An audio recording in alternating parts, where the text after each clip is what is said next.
اسلام کربلا سے پہلے بھی زندہ تھا، اس کے بعد بھی زندہ ہے اور آگے بھی زندہ رہے گا۔ سن لو اے بریلویو، رافضیو، شیعوں۔ کہتے ہیں اس دور میں اکیلا حجاج بن یوسف کو بھی بشارت سنا ہے، پھر وہ بھی تابعی تھا، وہ بھی جنتی ہے۔ بھائی ہم کسی کی جنت جہنم کا فیصلہ نہیں کرتے، یہ اللہ تعالیٰ کے بعد۔ میں اکثر کہتا ہوں اگر اللہ تعالیٰ نے معاف کیا تو یزید بھی جنت میں جائے گا۔ یا اللہ رحم، اللہ رحم میرے مالک۔ کیا ہوا بھائی بھائی بھائی ویڈیو سن لینا بھائی، میں نے نہیں کہا ہے۔ بھائی ہم کسی کی جنت دوزخ کا فیصلہ نہیں کرتے، یہ اللہ تعالیٰ کے بعد۔ میں اکثر کہتا ہوں کہ اگر اللہ نے معاف کیا تو یزید بھی جنت میں جائے گا، لیکن یہ اللہ کا خاص ساتھ۔ میں سناتا ہوں دوبارہ، میں 3 دفعہ پڑھوں گا۔ اور مرزا جی پتہ ہے کیا ہمیں کہہ رہے ہوتے تم بار بار مرزا جی کے جملے کیوں دہراتے؟ اس لیے تم نے سمجھے نہیں تھے۔ تمہارے چائنا کے امام کر گئے تھے تمہارے ساتھ، اور تم ہپنوٹائز ہوئے تھے۔ تمہیں بار بار دہرا کے بتاتے ہیں کہ کہاں پہ اس نے تمہیں رسیاں صاف بنا کے دکھائی۔ اب بھائی سمجھو یا نہیں؟ سنو ذرا غور کرنا۔ میں اکثر کہتا ہوں اگر اللہ تعالیٰ نے معاف کیا تو یزید بھی جنت میں جائے گا۔ یہ مرزا جی اکثر کہتے ہیں، ہم نے تو آج پہلی دفعہ سنا۔ یہ مرزا جی اکثر کہتے ہیں اور ہم نے آج مرزا جی سے پہلی دفعہ سنا۔ اور مقلدین سے ہمارا سوال ہے، آپ نے تو سنا ہوگا اکثر، اس کے بعد بھی یار یزید کے لیے ہم سے بحثیں کر رہے ہو تو یار چھوڑ دو نا معاملہ اللہ پر۔ آپ کے مرزا جی نے بھی تو کتنے آرام سے جان چھڑا لی اپنی اینڈ میں، چھوڑ دیا نا اللہ پہ۔ وہ اللہ چاہے گا تو اللہ یزید کو بھی معاف کر کے بھیج دے گا، اور تو بات ختم۔ پھر اتنی محنت کیوں کر رہا تھا پیچھے؟ ختم۔ نہ تم ہمیں صدمے دیتے نہ ہم فریاد کرتے، نہ کھلتے رات سر بستاں، نہ یہ رسوائیاں ہوتی، نہ تمہاری نہ ہماری، نہ تمہاری نہ تمہیں کوئی رافضی کہہ رہا ہوتا، نہ ہمارے پیچھے ناسبی کے لٹ لے کے لوگ پھر رہے ہوتے۔ کرتے نہیں نا مرزا جی تم۔ سنو ذرا بات کو۔ ہاں میں پھر کہہ رہا ہوں، یاد رکھنا ہم نے نہیں کہا، کہا کس نے؟ خود موصوف چائنا کے امام مرزا جہلمی صاحب نے۔ اللہ تعالیٰ نے معاف کیا تو یزید بھی جنت میں جائے گا، لیکن یہ اللہ تعالیٰ کا خاص ساتھ خاص ہے۔ ہم بھی کہتے ہیں واقعی بھائی اللہ چاہے گا تو یزید بھی جنت میں جائے گا، ٹھیک ہے نا، ہمیں کوئی بحث نہیں ہے جنت جہنم۔ اچھا ویسے یہ کہتے ہیں جی اس کی ذمہ داری، وہ بیچارہ ادھر بیٹھا تھا۔ اچھا میں یہ روایتیں سناتے ہیں کہ حضرت عمر نے کہا فرات کے کنارے کتا بھی مر جائے تو میری ذمہ داری ہے، کہتے ہیں نا۔ تو یزید کی حکومت میں حسین مر جائے تو کوئی ذمہ داری نہیں ہے؟ واٹ نانسنس دس یار، کیا دوگلی پالیسی ہے؟ کتا مر جائے تو حضرت عمر کہہ رہے ہیں میری ذمہ داری ہے، یزید کے دور میں اہل بیت مر جائے وہ کہتے ہیں جی ذمہ داروں نے تو نہیں ماریا ہے نا۔ یہ دوگلی پالیسی بنائی ہوئی ہے ان لوگوں نے، یہ جھوٹے دفاع ہیں۔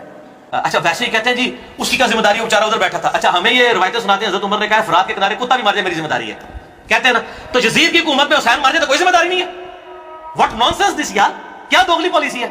کتا مر جائے تو حضرت عمر کہہ رہے ہیں میری ذمہ داری ہے، یزید کے دور میں اہل بیت مر جائے وہ کہتے ہیں ذمہ انہیں تو نہیں مارا نا جی۔ یہ دوگلی پالیسی بنائی ہوئی ہے لوگوں نے، یہ جھوٹے دفاع ہیں۔ اچھا جی دیکھیں، اچھا ویسے کہتے ہیں اس کی ذمہ داری نے وہ بیچارہ ادھر بیٹھا تھا۔ ہم بھی کہہ رہے ہیں کہ کون کہتا کون ہے؟ مثال ہم مجمع میں بیٹھے تو ہم ادھر ادھر دیکھ رہے تھے کہ کہتا کون ہے، تو وہ آخر میں وہی سمجھ میں آتا ہے جو کان میں بول رہا ہوتا ہے۔ اے اللہ میں تیرے بندوں کو بہکاؤں گا دائیں سے بائیں سے، سامنے سے پیچھے سے اوپر سے۔ کون کہہ رہا ہے؟ ہمیں تو کوئی کہتا ہوا نہیں ملا بھائی، ایک بات ہے جیسے۔ اچھا پھر ایک غور طلب نکتہ ہے، کہتے ہیں وہ بھائی وہ پھر ہمیں حدیثیں سناتے ہیں کہ حضرت عمر نے کہا فرات کے کنارے کتا بھی مر جائے تو میری ذمہ داری ہے۔ پتہ نہیں یہ بھی وہی سنا رہے ہوں گے۔ ہم کہتے ہیں کہ سیدنا عمر رضی اللہ عنہ کی کتا ان کی ذمہ داری کیوں ہوگا؟ لا یکلف اللہ نفسا الا وسعها، ہم نے کسی جان کو اس کی برداشت کا بوجھ نہیں رکھا۔ کہاں ہے روایت کہ کتا بھی مر جائے؟ کیوں عمر کی ذمہ داری ہوگی؟ کسی کی بھی نہیں ہوگی ذمہ داری۔ فرات کے آگے کتا مرے کہیں بھی مر جائے۔ عمر رضی اللہ عنہ جو مکلف بنایا گیا وہ اپنی رعایا کے اپنے مسلمانوں کے مکلف ہیں اور اپنی ایک حدود کے اندر آنے والے ذمیوں کے وہ جو ہے مکلف ہیں۔ آپ کتے بلیوں کے مکلف کیوں ہوں گے؟ مرزا جی اپنے خاندان والوں کو گھسیٹ لائے، کہتے ہیں کہ جی وہ تو یزید کی حکومت میں حسین مر جائے تو اس کی ذمہ داری نہیں ہے۔ واٹ نانسنس دس یار، کیا دوگلی پالیسی ہے؟ مرزا جی واقعی یہ بالکل دوگلی پالیسی ہے۔ جس کی حکومت میں جو مرے وہ اس کی ذمہ داری ہوتا ہے، اس کو جو ہے وہ قتل کا جواب دینا ہوتا ہے۔ ایسا ہے؟ چیئرز۔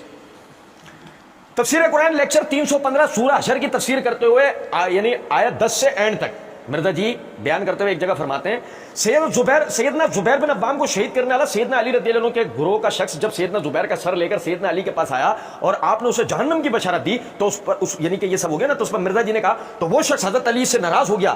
حضرت علی نے کہا کہ کیا میں نے تجھے حکم دیا تھا؟ جب میں نے ان کو جانے دیا تو تو نے یہ کام کیوں کیا؟ تو پھر وہ خارجی ہو گیا۔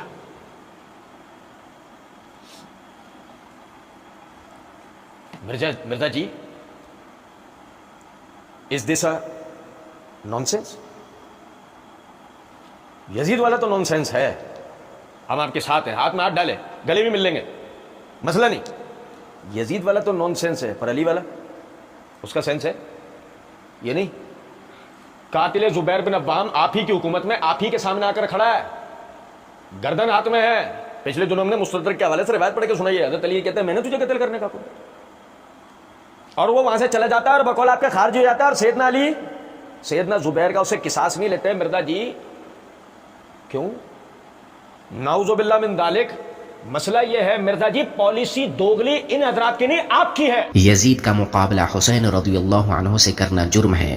1 کروڑ یزید ہو پھر بھی ایک حسین رضی اللہ عنہ کی فضیلت کے مقابلے میں کچھ بھی نہیں. اور ہاں، سارے مجوسی، رافضی، نیم رافضی، مشرک پلید مل کر بھی یزید کے جوتے کے برابر نہیں ہو سکتے، کیونکہ یزید موحد تھے، مشرک ہرگز نہ تھے. صحابہ رضی اللہ عنہما کی ایک بڑی جماعت یزید کے ہاتھ پر بیعت کی تھی.